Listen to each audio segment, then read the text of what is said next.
Hello बच्चों, this is चेतन कुमार यादव और chemistry teacher. कल तक जो डिस्कस हो गया था उससे आगे बढ़ते हैं। कल आप लोगों ने देखा था क्या कि ऑर्बिट, सेल, सब सेल और ऑर्बिटल। उससे आगे बढ़ते हैं और आज क्या देखेंगे। आज के लिए आपको नोट्स नहीं दे जाएंगे, आज केवल समझने का मैटर है। आपको समझना है इस चीज से रिलेटेड नोट्स जब आपको दिए जाएंगे, तब जब एक टॉपिक आएगा इलेक्ट्रॉनिक कॉन्फ़िगरेशन, ठीक है, तब आपको नोट्स मिल जाएंगे। लेकिन आज मैं जो चीज दूंगा, जो पढ़ा रहा हूं, यहाँ पे क्लास कर रहा हूं, इसको बहुत बढ़िया तरीके से भेजे में फिट करनी है, तब वो इलेक्ट्रॉनिक कॉन्फ़िगरेशन आगे जाके आपको समझ में आएगा। तो वीडियो को ढंग से देखना बैठ करके अकेले में, और फिर इसको समझना इस चीज को, ठीक है। बात कर रहे हैं अब एटम में, थोड़ा सा आगे बढ़ जाते हैं। कल आपने देख लिया था कि हाँ, जो ऑर्बिट्स होते हैं वो सब सेल में या सब लेवल में डिवाइड किए गए हैं। फिर जो सब सेल्स हैं उनको ऑर्बिटल्स में डिवाइड किया गया है। आपने देखा S, P X, P Y, P Z, D X Y, D Y Z, Z X, D X two, Y two, D Z two, ये सब ऑर्बिटल्स के नाम थे। एफ के लिए आपको नहीं बताया गया, कहा गया कि कॉम्प्लेक्स है, अभी तक उनके लिए कोई स्ट्रक्चर्स डिफाइन नहीं की गई है। Is that clear? आगे बढ़ते हैं। अब होता क्या है बच्चों, एक एटम पर जा रहे हैं, थोड़ा सा देखना। आप लोगों ने एक एटम की स्ट्रक्चर आज तक जो देखिए कुछ ऐसी देखिए कि ये एक न्यूक्लियस है। इस न्यूक्लियस के अंदर प्रोटॉन पॉजिटिव यानी कि और न्यूट्रॉन्स रखे होते हैं, ठीक है। ये पॉजिटिव जो मैंने दिखा दिया ये प्रोटॉन है, नीचे N4 न्यूट्रॉन है।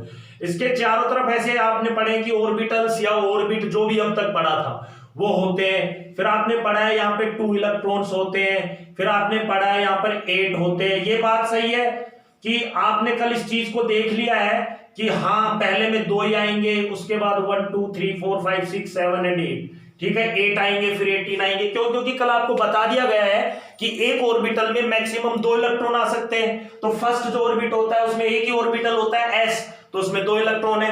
उसके बाद आपको बताया कि सेकंड जो ऑर्बिट होता है उसके अंदर नंबर ऑफ ऑर्बिटल होते हैं 4, एक s और 3 p के, px, py, pz, तो 4 ऑर्बिटल में टोटल 8 इलेक्ट्रॉन होंगे। ऐसे ही थर्ड में जाओगे तो 18, फोर्थ में जाओगे तो 32। वो सिस्टम कल आप समझ चुके हो।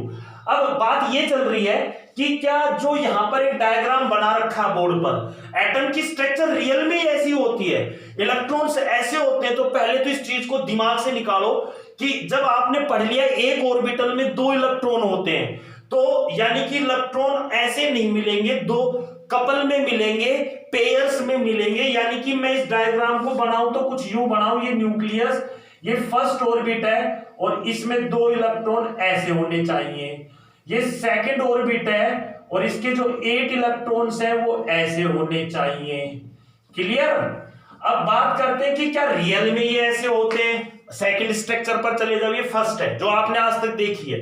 अब सेकंड में कल आपने पढ़ लिया है एक ऑर्बिटल में एक साथ 2 इलेक्ट्रॉन रहते हैं। तो वास्तव में फर्स्ट ऑर्बिट में 2 इलेक्ट्रॉन ऐसे अलग अलग नहीं होते, वो एक साथ पेयर में होते हैं, ठीक है। ऐसे ही जो सेकंड ऑर्बिट में 8 इलेक्ट्रॉन है वो एक साथ नहीं होते, ऐसे पेयर में होते हैं। तो मैं बोल रहा हूं अब जो स्ट्रक्चर बोर्ड पर आ गई है सेकंड स्ट्रक्चर, ये वाली, ये सही है। आगे बढ़ते हैं। ये भी सही नहीं है।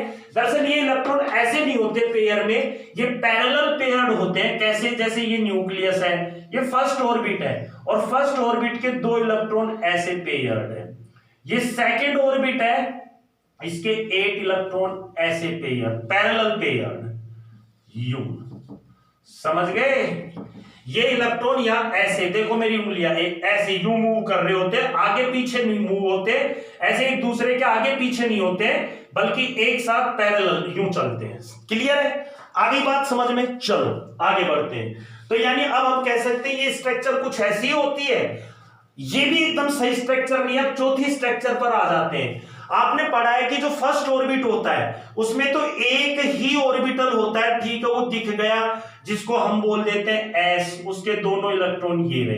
लेकिन आपने पढ़ा है सेकंड जो ऑर्बिट होता है उसके अंदर 2 सबसेल होती है, एक एस और एक पी। फिर आपने पढ़ा कि जो एस होता है इसमें एक ऑर्बिटल होता है जिसको एस ही नाम दिया गया है, और पी में 3 ऑर्बिटल होते हैं, पी एक्स, पी वाई और पी जेड। और एस जो 8 इलेक्ट्रॉन, ये सेकंड ऑर्बिट की बात चल रही है, ये दोनों की दोनों जो चीज मैंने लिखी है सेकंड ऑर्बिट के लिए चल रहा खेल, ठीक है। 2 इलेक्ट्रॉन एस में होते हैं ऐसे, 2 पी एक्स में होते हैं ऐसे, 2 पी वाई में होते हैं ऐसे, 2 पी जेड में होते हैं ऐसे। क्लियर? ये 8 इलेक्ट्रॉन, यानी कि यहां पर कोई 2 इलेक्ट्रॉन अपने आप में एस के हैं, जैसे ये एस है, कोई दो इलेक्ट्रॉन पी एक्स के हैं, मान लो ये पी एक्स है, कोई दो इलेक्ट्रॉन पी वाई के हैं, ठीक है, और कोई दो इलेक्ट्रॉन पी जेड के। Is that clear? बात समझ में आ गई? तो अब कुल मिला के ये कह सकते हैं कि क्या ये स्ट्रक्चर सही है? ये भी सही नहीं है बच्चों, ठीक है। आगे बढ़ते हैं। क्या होता है ये जो इलेक्ट्रॉन्स है बच्चों, ये जो ऑर्बिट्स नाम दे दिए, ये तो बीच में न्यूक्लियस है। ये जो ऑर्बिट्स में जिन चीज को बोल रहा हूं, ठीक है, ये अलग अलग क्यों है? ये इलेक्ट्रॉन यहां घूम रहे हैं, ये यहां घूम रहे हैं, ये टोटल 10 इलेक्ट्रॉन है यहां इस जगह। ये 10 के 10 इलेक्ट्रॉन एक साथ यही क्यों चक्कर नहीं लगा लेते, या इसी जगह चक्कर क्यों नहीं लगा लेते? ये दो अलग यहां क्यों है? ये 8 बाहर की तरफ क्यों है? फिर थर्ड में 18 बाहर क्यों है? ये अलग अलग क्या सिस्टम है? तो ये अलग अलग ये सिस्टम है बच्चों, इनका एनर्जी लेवल सबका अलग अलग है। कौन सा एनर्जी लेवल? काइनेटिक एनर्जी का लेवल। इलेक्ट्रॉन में पाई जाती है काइनेटिक एनर्जी, पढ़ चुके हो, उसका लेवल।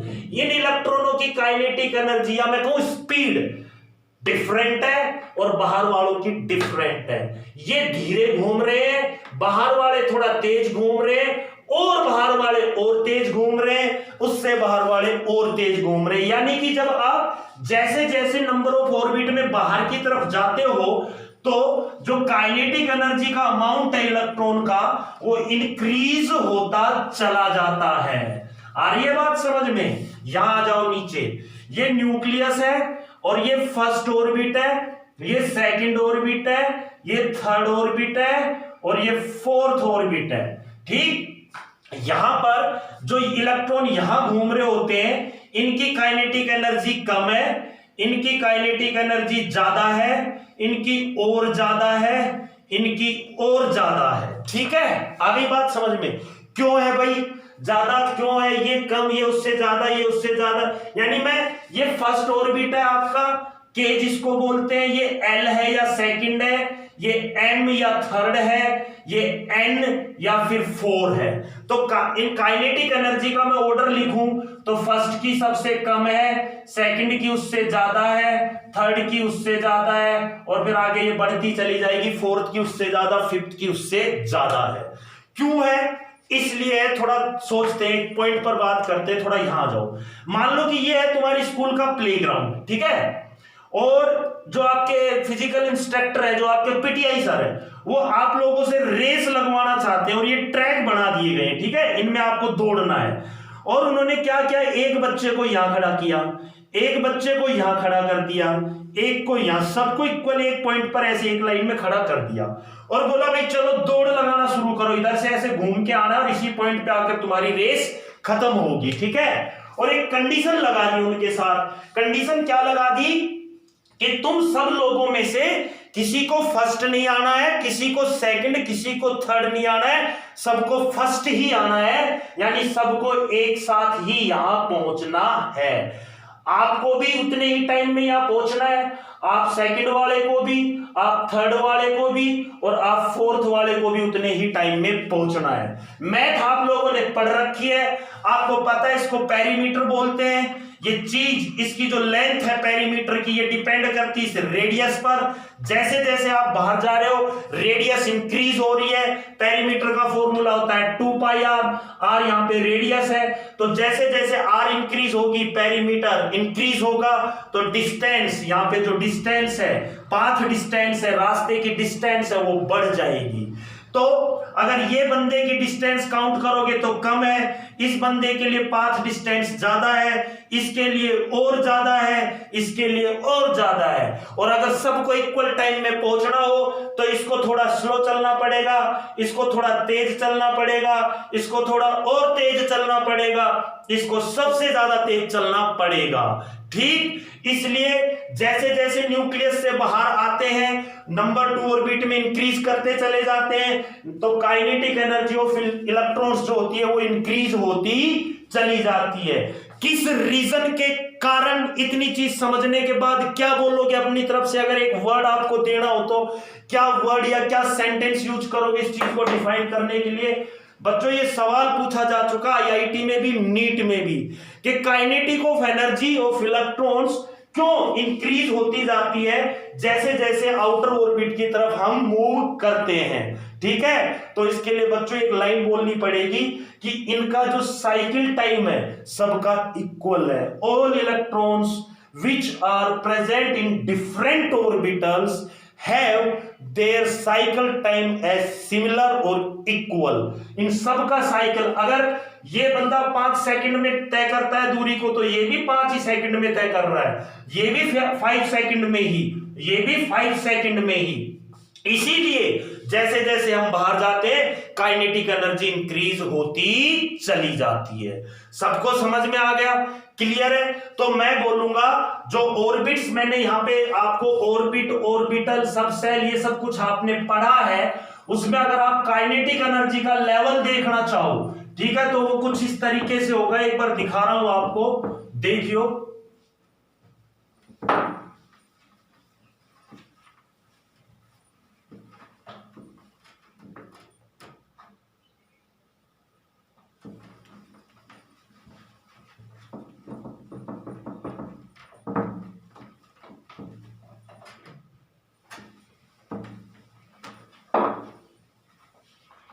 अगर आप ऑर्बिट की बात करो तो के, एन, एम, एन, और ये इंक्रीज ही होता जा रहा है। सबको समझ में आ गई? क्लियर? मैं इनकी जगह 1 2 3 लिख लूं तो 2 3 और ऐसे ये इंक्रीज होता ही जा रहा है। अगर मैं सेल की बात करूं, वो क्या बोल रहा था, सब सेल की बात करूं, तो एस के लिए सबसे कम, पी के लिए उससे ज्यादा, डी के लिए उससे ज्यादा, एफ के लिए काइनेटिक एनर्जी सबसे ज्यादा। ठीक है, अगर मैं बात करूं इनमें सबसे जो ऑर्बिटल्स होते हैं उनके लिए, तो एस में तो एस है ही, पी में 3 होती है, उसमें पी एक्स की सबसे कम, पी वाई की उससे ज्यादा, पी जेड की उससे भी ज्यादा। मैं अगर डी की बात करूं तो डी एक्स वाई की सबसे कम, डी वाई जेड की उससे ज्यादा, डी जेड एक्स की उससे ज्यादा, फिर नीचे लिख रहा हूं D X two Y two की उससे ज्यादा, और डी जेड टू की सबसे ज्यादा। समझ में आ गई? अब आ जाओ एक बार सेकंड ऑर्बिट पर। जो आपका फर्स्ट, ये तो हो गया आपका मान लो न्यूक्लियस, और ये हो गया आपका फर्स्ट ऑर्बिट। इसमें ये ले दे के एक ही ऑर्बिटल है एस, इसके 2 इलेक्ट्रॉन। लेकिन अब जब सेकंड में जाओगे तो वहां पर कितने बच्चों वो पाए जाएंगे ऑर्बिटल? 2 सबसेल, 2 टाइप के सबसेल, एक तो एस और एक पी। तो आप जानते हो कि एस की एनर्जी कम है, पी की ज्यादा है। फिर पी में भी P X, P Y, P Z में इंक्रीज होती जा रही है।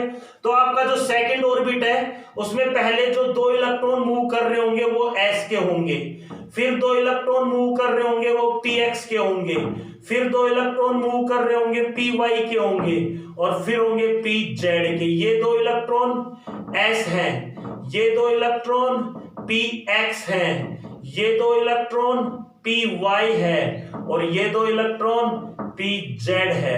यानी कि यहां से लेकर के ऐसे बताना चाह रहा हूं, और यहां तक ये पूरा का पूरा इस डेप्थ तक, इस चौड़ाई तक अपने आप में सेकंड ऑर्बिट ही है, जिसमें एस के इलेक्ट्रॉन की एनर्जी कम, यानी कम धीरे चल रहे हैं, पी एक्स की उससे ज्यादा, पी वाई की उससे ज्यादा, पी जेड की उससे ज्यादा।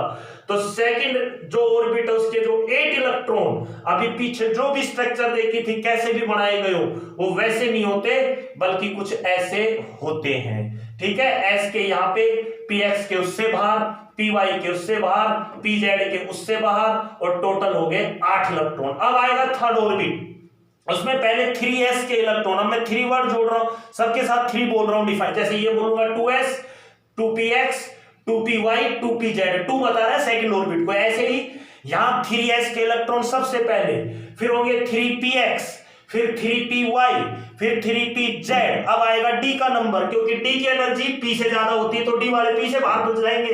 तो वहां पे फिर क्या आएगा? सबसे पहले 3dxy, फिर 3dyz के 2 इलेक्ट्रॉन, उससे बाहर 3zx के 2 इलेक्ट्रॉन, उससे बाहर H2Y2 के 2 इलेक्ट्रॉन और फिर DZ2 के 2 इलेक्ट्रॉन। इस तरीके से वो 18 इलेक्ट्रॉन अरेंज होंगे।